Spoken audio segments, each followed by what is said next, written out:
Hello everyone. This is Savita, your English teacher, is going to teach you today the lesson 1 from the Flamingo book of class 12th. Our lesson name is The Last Lesson. So first of all, let's study about the writer something. This lesson is basically written by Alphonse Daudet. The lifespan is 1840 to 1897. Basically, he was a French novelist and short story writer. The last lesson, this lesson is set in the days of the Franco-Prussian War, which took place in 1870 to 1871, in which France was defeated by Prussia. Then Prussia consisted of what now are the nation of Germany, Poland and parts of Austria. In this story, children, you will get to know that two districts of France named Alsace and Lorraine have passed into the Prussian hands. And the story named Last Lesson deals with the theme of a language imposition and language loyalty.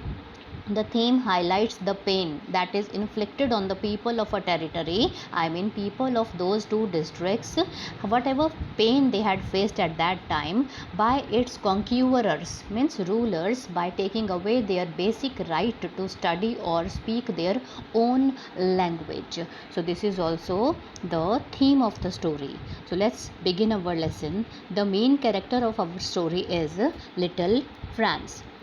This is the narrator also. You can read it from here. I started the school for very late in that morning. So wherever I will be there, it is used for the Little France. You can write it with you. France is the narrator of this story. I started for school very late that morning and was in a great dread. Dread means fear.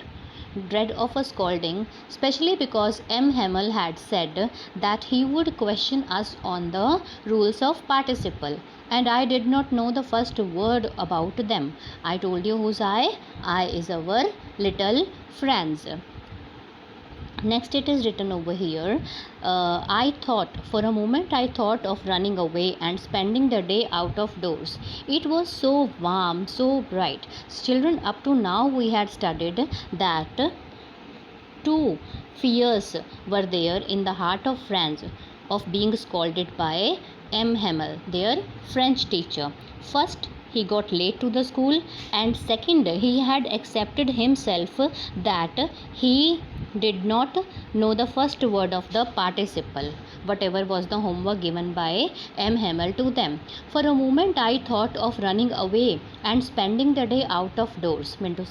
For a moment he thought not to go to school and spend his day out.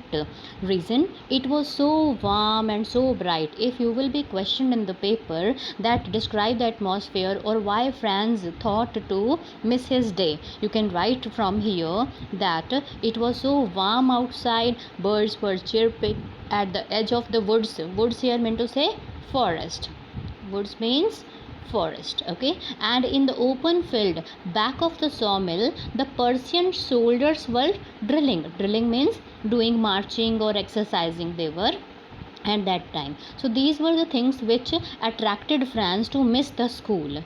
It was all much more so tempting, okay, than the rules of participles. But I had the strength to resist and hurried off to the school. So he deserted that idea to go outdoors.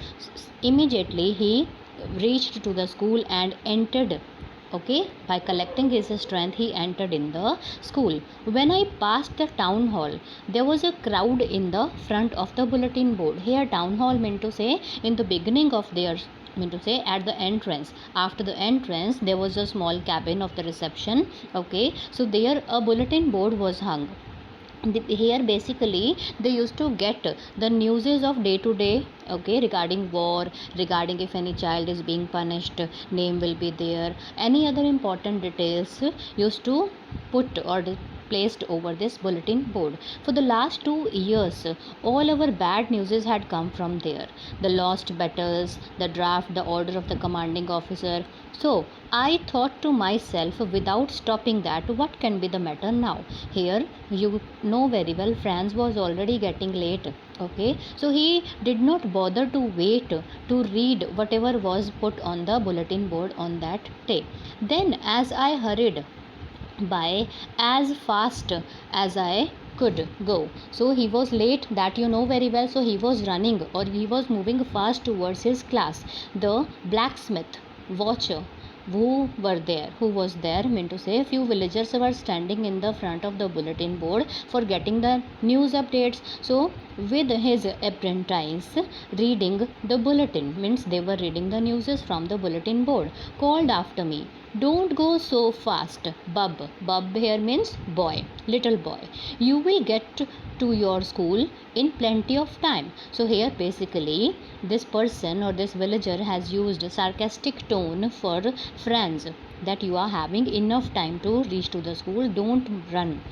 I thought he was making fun of me. I is our little Franz, and reached Mr. M. Hammel's little garden all out in a breath, mean to say in the next very breath he reached to the class of M. Hamel.